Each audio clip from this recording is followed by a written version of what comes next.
Okay, so today we're going to cover one case study that has several complicated little things to learn. Okay, so these are what we would consider obstetrical complications. And this was a home birth that I encountered this year. It was actually my only complication this year, the only time I had to really use my skills. So I thought I would teach about it. So the first thing I want to do is discuss how when you look at a belly, you look at a mom, you have no visualization. I cannot tell for sure what position this baby's head's in. I can take a guess by palpating mom, like feeling in and feeling compared to her different structures. But I can't completely visualize what's going on here. Like, it's completely a mystery to me. So this mom has had 6 babies. I caught her number 6. This is number 7. Okay. We expected the labor to be as easy and as quick as number 6. And when things didn't start to progress the way that I'm gonna move this out of the way for right now, that's hot. When things didn't progress the way that it was expected, I asked her if I could check dilation. We asked her to get out of the pool. I checked dilation. She was a 10 and I assessed her fetal position. This is the time where I was able to feel that baby was asynclitic. Now we're going to talk about asynclitic for a minute. Okay. Let me check baby out of this uterus. The baby is supposed to be, these are supposed to be the sac, but we're not going to display the sac today just because it wasn't lined up well. We're actually going to just display it the way we had it and just leave the sacs out of this so that you guys can visualize what's going on. Give me a minute. This was complicated. It wasn't that complicated. So we had a low-lying placenta that was really close to the OS. There we go. This is more correct of what I was seeing that day. So when I reached up and felt and started to assess the baby's suture lines, which we will go through suture lines another time, there's a way to feel inside mom and feel basically the soft spot and the suture lines on the baby's head. So when we put our fingers in there to assess dilation, we're also assessing baby's position. So this is the part of the head that I was feeling. Can't really get it perfectly. This is the part of the baby's head I was feeling, not this part, which I should have been feeling. So I was feeling here, not here. And that's going to make quite a bit of difference. So mom is pushing and pushing and pushing and pushing, and we're not getting any results. And since this is baby number 7, you would expect to have some results pretty quickly. I assessed, I gave mother a chance to push, encouraged mother to push 2 or 3 times on her back after checking for dilation, because I wanted to assess how much movement we did or didn't have. We had some blood clots coming out in the pool before we moved her to check for dilation. And those blood clots were about the size, half the size of a dime at first. And there was only 3 or 4 of them. And mom had little pieces of poop coming out. She was really pushing. She was really giving it all she had. After, I think, 3 contractions on her back where she gave some pushes this way, we determined that it was time to flip her over to hands and knees. We got her in a kind of a squatting position, kind of leaning on the bed, but with her feet on the ground. And she started off on her knees, and then she picked her feet up to the ground, on the floor. So it started off as a squatting position and went to a kneeling position. I'm gonna see, I did it wrong again. Give me a second, guys. It was on this side. We're gonna kind of try to go through this as accurately as possible. There we go. This is what I was presented with. So now I have mom on her hands and knees. She starts to push really, really hard. Baby starts to come down, still asynclitic, but with a mother's had 7 children, it shouldn't be too big of a deal to deliver an asynclitic baby. The head comes out. The baby doesn't rotate. So normally when the head comes out, they would have like a little rotation. There is 0 rotation here. And the baby starts to do what's called turtling, which is where the neck gets really long, yet we see no evidence of the shoulders. Okay. That was my first sign that something was hung up and not doing well. the next sign we were having was tons of blood, where it looked like the blood was coming out of the baby's nose, out of the baby's mouth. This low-lying placenta had been picked by the baby and pushed by the baby, and there had been basically some structures of this placenta that are now being pulled down with the baby. And now we have massive blood clots and lots of bleeding coming around the baby's head. However, the shoulders quickly stop that because they plug up everything, and now there's no bleeding and the shoulders are stuck. So I reach in to assess. So I'm reaching in, I go to assess the shoulder position. I go in beside the baby's head. I'm shaking, I need to calm down. Remembering this was so scary for me at the moment. I follow the baby's chest in. I use the baby's chest plate and the clavicles as landmarkers. I feel that both shoulders are stuck at about the same level. The only difference is this left shoulder, this left shoulder was up a little bit higher than this right shoulder, but both were firmly wedged. Mom had pushed twice in this position and made zero progress. Baby is in distress. We've had massive bleeding. We know that placenta is separating. We've got at least a partial placental abruption. And at this point, I can assess that there is a cord over top of this baby's shoulder, not around the neck. Because when I followed my fingers in this way and I crossed the baby's chest, I felt this shoulder being held up by this placenta, by this cord. So I know the placenta is not far behind. I know the cord is wrapped this baby up so much the baby cannot rotate. And when we pull through, we're either going to have a snapped cord or we're going to have an abrupted placenta. So I know that I've got to act fast, and this baby is already showing signs of massive distress. So I stick my fingers in and I come across here. Now I've got a lot more room in a woman, and I go to break. I go to do what I think is going to be breaking this left clavicle, with the idea that if I snap this left clavicle, I will be able to rotate this left arm around in front of the baby and then give more room for this right shoulder. Well, when I go to do that, this left shoulder pushes up into mom just enough. See how this is kind of shaped and there's kind of like a dip here? When I push this shoulder off of here, it dips in there just enough that I can actually wiggle a little bit of room with this right. Now, my apprentice, Floor, was so amazing. She had never been taught to do this. She just did it out of instinct. I'm over here on the right shoulder, swiping fat forward and trying to work my fingers between this baby's shoulder and this hip. And as I'm doing this, she's holding the baby's head aside. And that little bit of pressure there and me swiping and pulling in, just millimeter by millimeter, we were able to work this arm free, and the cord is super tight at this point. So I do what's called a somersault maneuver. So I somersault the baby this way, so I don't pull on this cord anymore because I don't want it to snap. I somersault the baby into mom's hiney like this, and the rest of the baby comes out, releasing this shoulder. I keep the baby very, very close to mom's butt, and it releases this shoulder from this tight cord.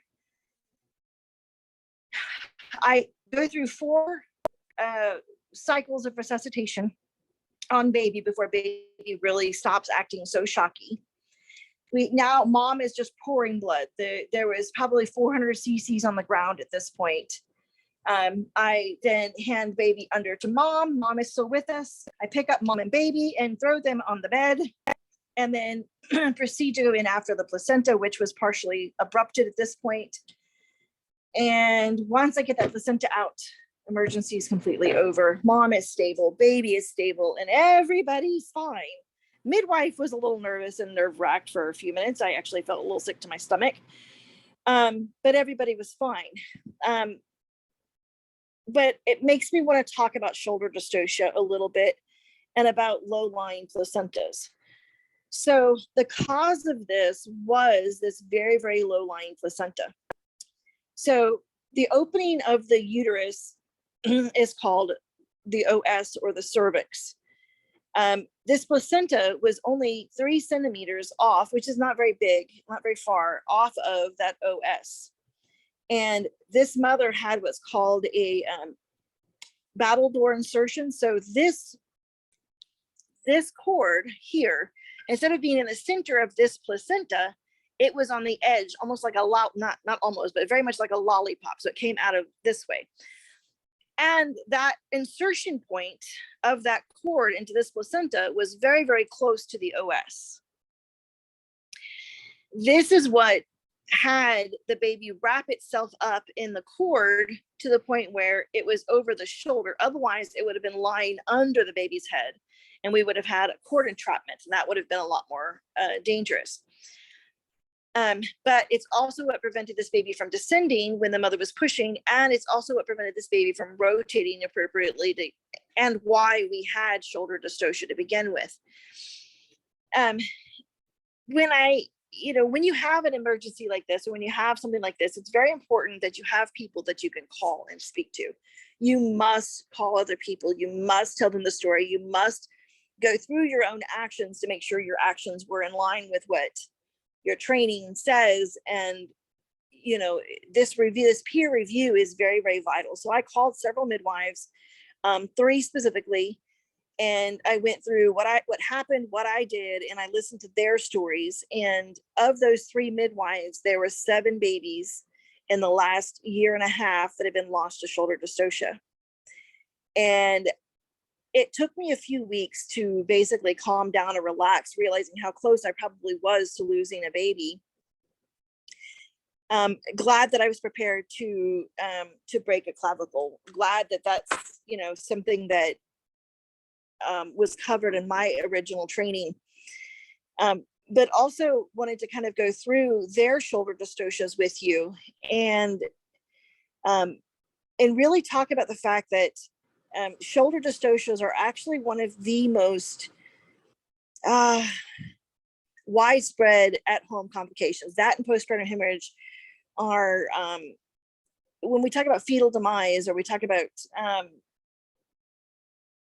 when we talk about fetal demise, shoulder dystocia and entrapment are the biggest causes of fetal demise and home birth. And that's, in my opinion, not the science. Okay. Typically, shoulder dystocia is caused from purple pushing. Okay. Would one of you come hold my phone again? Sorry.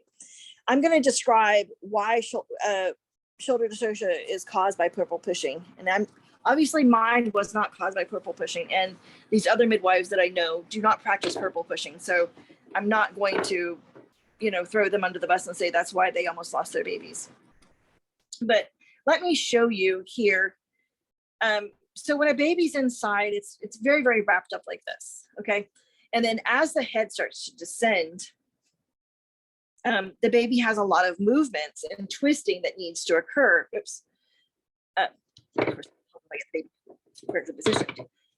lot of twisting and movements and rotations that need to occur. Purple pushing is when a woman is dilated to 10, and there's a mat. When a woman is dilated to 10, but maybe the baby isn't quite ready yet. Maybe the baby is a little asynclitic, or maybe the baby's shoulders haven't been compressed yet. And I kind of want to show you this model will do this. Come on. I guess we're going to leave this placenta on there. There you go. So this is a broad-shouldered baby. Okay, are you close enough to see that? Come up closer. Come real close to the baby. There we go. Stay real close to the baby, even if I can't see. See how broad-shouldered this baby is? Now, if a woman is dilated to 10 and the baby's engaged appropriately, and a doctor or midwife instructs her to push just because she's dilated to a 10, this baby might try to come out this broad-shouldered. If given time to rotate and given time to collapse their shoulders, watch what happens. We can now, and do it to yourself. I want you to blend your shoulders in and collapse your own shoulders. Now you are more ergonomically, look, watch from the back, see? Wide, and then watch when I fold it together. I can make these shoulders much, much smaller. Okay, this is a better birthing position. So a woman being dilated to 10 does not tell me that this birth is ready to happen. And this is the primary cause of the majority of shoulder dystocias. Some of the other causes of shoulder dystocias are mom's pelvis shape, babies being asynclitic or birthing this way. There's all sorts of different things that can cause shoulder dystocia. This is just one of the reasons why we say wait till the woman has the urge to push. Wait until the baby is ready. I've had women that have been at a 10 for 5 hours, and it didn't mean that it was time to push, and she didn't have the urge to push, and I waited for that urge to push. And when I waited, she did birth and everything was fine. And I've had women who, you know, only got to an 8 and they had the urge to push and the baby was fine. So I'm not really sure, you know, I don't want anybody to feel like I'm blaming it on purple pushing, but I want to say purple pushing is responsible for the majority of them. So the mother being dilated to a 10 doesn't tell us that everybody's ready, because we cannot see what's going on in here with this baby's shoulders. And I want you guys to be very clear that a baby can collapse its shoulders. Okay. Now, the other women that had shoulder dystocia, one baby was compromised in other manners. So the baby itself was weak and floppy ahead of time. Okay, let me hold that real quick. I'm almost done with this. There you go. My daughter's arm was getting tired. I need to get a boom or something to hold this phone. And so what she describes is that the baby probably wasn't going to make it and be hard to resuscitate afterwards. And the baby did pass away. 3 of the stories I wasn't aware of the actual situation. And one of the stories, the baby was very large. And also was not lined up properly. So the shoulders were not properly lined up with the hips and the pelvis. But we can break clavicles. We can swipe shoulders forward. You can put your hand in. Let me see if I can get my hand to show you this movement. You put your hand in, follow the chest in, feel where the shoulders are located, follow the back. And when you get to the back, I want you to follow the back of the baby's head down like this, up the back like this, and then swipe forward and pull like in a whole swipe forward and come down motion with your hand. Because after you get your hand wedged in there, you're taking up space now. And when you pull your own hand out, you're bringing parts of the baby with you. You're bringing at least some fat rolls and some meat, muscle, kind of moving it forward. Okay. So I want you to kind of realize that that's an option. Like, you don't have to just sit there and tell mom to push. You need to put your hand in there, and you need to literally manipulate things. And when do we engage? When is it okay to be hands off completely? And when do I need you to take action? And the reality is when you see turtling and that neck is getting really, really long, and there's no evidence of shoulders bulging at that vaginal vault or bulging on that perineum, that's when you need to take action. That's the time that you are no longer a hands-off midwife, and now you are going in after a baby. Okay. So, but I want to tell you, out of 420 babies ish, this was my first true shoulder dystocia. Typically, when shoulder dystocia occurs, you would turn mom, either if she's on her hands and knees, you would flip her over to her side. If mom is on her side or her back, you would flip her to her hands and knees. And typically that rotation, these hips that are now separated here and have lots of movement in them, will actually pop a shoulder forward. Okay. But that's not every case. All of these other midwives knew that was a possibility. I think I had my phone on mute this whole time. Anyway. All right. So this is what I want to leave you with. This is what I want you to get. And hopefully this course or this particular training offers basically some advancement in your career. We'll talk to you later. Bye-bye.